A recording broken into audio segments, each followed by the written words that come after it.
खुलुमबाय बेयो बड'लेण्ड इंखं टेलिभिजन दिनैनि रादाबखौ फरायदों आं मलेन बसुमतारी। दिनैनि गाहाय रादाबफोराव दं। बिटिसि खुंथाया बर' थुनलाइनि बिजाबफोरखौ दोनथुमनो बिजाब बाख्रि बानायगोन। जरहाटआव कर'नानि गाग्लोबनायाव सासे डक्टरनि जिउ खहा। आसामाव नैथि खोन्दोनि गिबि कर'ना भेक्सिनखौ सावस्रि मन्थ्रिया लादों। आसामाव मोनसे गोदान राजखान्थि हान्जानि जोनोम। भारतारि आइजो रेसलार भगतआ मैयानि मेचआव देरहानो हाबाय। राहुल गान्धीनि सायाव गोख्रों सोंथि दिखांदों पिनारायि विजयनआ। मोन 18 फिसा फिसा ग्रहफोरखौ गोदानै संदाननानै दिहुननो हादों। दानिया आबुं रादाब।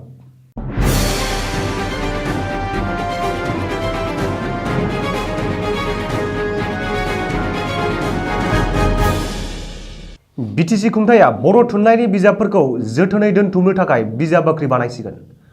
बबेखानि आसाम बिधान सभा बिसायख'थिनि उनावनो बर' थुनलाइनि बिजाबफोरखौ जोथोनै दोनथुमनो थाखाय बिटिसि खुंथाया बिजाब बाख्रि बानायना होगोन होनना खोथा होदों बिटिसिनि गाहाय प्रमद बर'आ। मख'नो गोनांदि चिरां जिल्लानि सिङाव थानाय बेंटल कलेजाव बर' बिफाननि फोरोंगिरि गौथुमनि खुंगा 19थि बोसोरसालिया जथुम्मायाव गाहाय आलासि महरै बाहागो लानानै बिटिसिनि गाहाय प्रमद बर'आ बे बाथ्राखौ बुंदों। मख'नो गोनांदि बर' हारियाव मेलेमजिबि होनना बुङोब्ला बिबुंगोरा आरो फोरोंगिरिफोरानो। बेनिखायनो बर' हारिनि बिबुंगोरा आरो फोरोंगिरिफोरखौ थुनलाइ आरो सोलोंथायावल' खामानि मावाबालानो हारिनि गुबुन गुबुन बिथिङावबो नोजोर होनानै खामानि मावनायजों लोगोसे गावबा गावनि रोंगौथिनि साननाय हनायखौ रायजो राजाफोरनो सुबुरुन होलायनो थाखायबो प्रमद बर'आ खावलायो। बबेखानि बर' बिफाननि फोरोंगिरि गौथुमनि खुंगा 19थि बोसोरसालिया जथुम्मायाव बिटिसिनि पाब्लिक रिलेसन आरो लाइब्रेरि बिफाननि मावफुं सोद्रोमा डक्टर निलुत स्वर्गियारि, MCLA माधव चन्द्र सेत्री आरो बड'लेण्ड इउनिभार्सिटिनि बर' बिफाननि ASOD डक्टर इन्दिरा बर'मोनहाबो बाहागो लायो।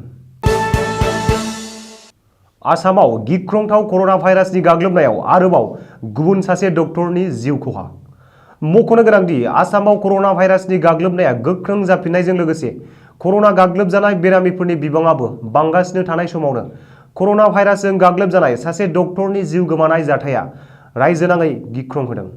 मिथिनो मोननाय बादिब्ला कर'ना भाइरासनि गाग्लोबनायाव जरहाटनि 50 बोसोर बैसोनि डक्टर अश्विनी कुमार दत्त मुंनि डक्टरा मैया गुवाहाटी मेडिकेल कलेजाव देहा फाहामसालियाव जिउ गोमायो। डक्टर अश्विनी कुमार दत्तआ सासे केन्सार बेरामिमोन, नाथाय बिथाङा खाबु मोननायनि उनावबो गिबि खोन्दोनि कर'ना भेक्सिन लायाखैमोन। डक्टर अश्विनी कुमार दत्तखौ कर'ना भाइरास गाग्लोबनायनि उनावनो गुवाहाटी मेडिकेल कलेज देहा फाहामसालियाव ट्रिटमेन्ट खालामनाय जादोंमोनब्लाबो जोबनायाव मैया जिउ गोमायो। मख'नो गोनांदि डक्टर आरो नार्सफोरखौ लाजेननानै सावस्रि बिफाननि गोबांथार मावफारियाफोरा दासिमबो कर'ना भेक्सिन लायाखै होननानै सोराङाव फैदों। रिपर्ट बादिब्ला जरहाट जिल्लायाव 36% सावस्रि मावफारियाफोरानो दासिमबो कर'ना भेक्सिन लायाखै। भारत हादरनाङै मैया एबा समबारखालि निफ्राय नैथि खोन्दोनि कर'ना भेक्सिनखौ जागायबाय। गाहाय मन्थ्रि नरेन्द्र मदिआ गिबि कर'ना भेक्सिन लानानै नैथि खोन्दोनि कर'ना भेक्सिन होनायखौ जागायनानै होनाय बादिनो आसामनि सावस्रि मन्थ्रि डक्टर हिमन्त बिश्व शर्माया कर'ना भेक्सिननि गिबि द'जखौ लानानै नैथि खोन्दोनि कर'ना भेक्सिन होनायखौ आसामाव जागायनानै होयो। सावस्रि मन्थ्रि डक्टर हिमन्त बिश्व शर्माया मैया बेलासियाव गुवाहाटी मेडिकेल कलेज देहा फाहामसालियाव कर'ना भेक्सिन थुजायो। मख'नो गोनांदि सावस्रि मन्थ्रिया गावनि अफिसियेल टुइटार एकाउन्टआव सावगारिजों लोगोसे गावनि कर'ना भेक्सिन लानायखौ टुइट खालामदों। बेजों लोगोसेनो 45 बोसोरनि बांसिन बैसोनि साफ्रोमबो सुबुंफोरखौनो नैथि खोन्दोनि कर'ना भेक्सिन लानो थाखायबो मन्थ्रि हिमन्त बिश्व शर्माया टुइट खालामनानै खावलायदों। बिसायख'थि आय'गआ आसाम बिधान सभा बिसायख'थिनि खालारखौ फोसावनायनि उनाव आसामाव आरोबाव गुबुन मोनसे राजखान्थि हान्जानि जोनोम। गवालपारा जिल्लायाव जोनोम मोन्दों बे गोदान राजखान्थि हान्जाया। बे गोदान राजखान्थि हान्जानि मुङानो जादों असमिया दल एबा असमियाफोरनि दोलो। गोदान राजखान्थि हान्जानि रायजोआरि आफादगिरि मेहबुबुर रहमाननि दैदेननायाव गवालपारा जिल्लानि खौरांगिरि मावख'आव मोनसे खौरांगिरि मेल खुंनानै गोदान राजखान्थि हान्जानि बागै फोसावदों। मख'नो गोनांदि बे गोदान राजखान्थि हान्जाया जोनोम जानायनि गुबै थांखियानो जादों फैबाय थानाय बिधान सभा बिसायख'थियाव देरहायोब्ला आसामनि रायजो राजाफोरनो गोग्गो आदार जाहोनाय। बबेखानि असमिया दला देरहायोब्ला गोनोखोआरि आदबजों गोग्गो जाग्रा आदार दिहुननायनि बागै राहा लागोन। बेजों लोगोसेनो गोलाव समनि आसाम नागालेन्डनि सिमनायारि जेंनाखौ सुस्रांगोन होननानै खौरांगिरि मेलाव बुंदों।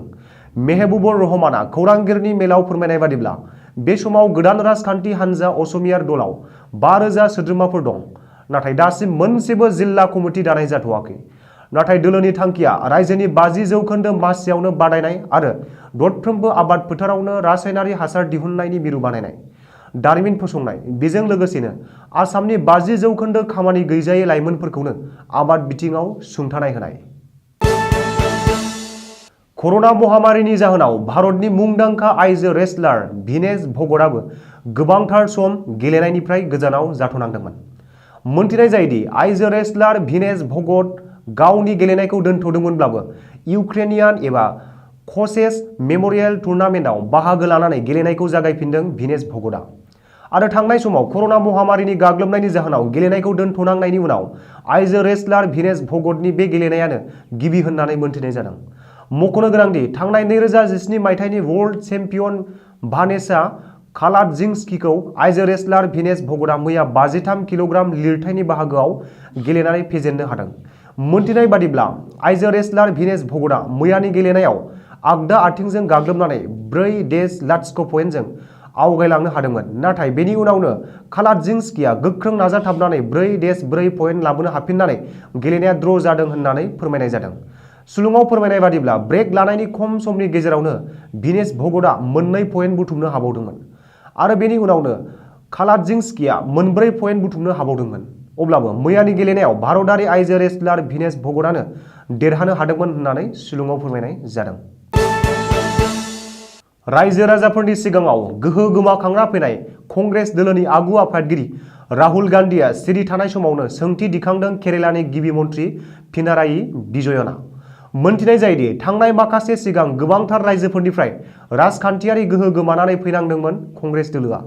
मख'नो गोनांदि बिजेपि दोलोआ गोहोआव फैनायनि उनाव माखासे बिजेपि दोलोनि रायजोफोरखौ सोंथि खालामदोंमोन कंग्रेस दोलोआ, जायनि जाहोनाव राहुल गान्धीखौ गोख्रों सोंथि खालामदोंमोन पिनारायि विजयनआ।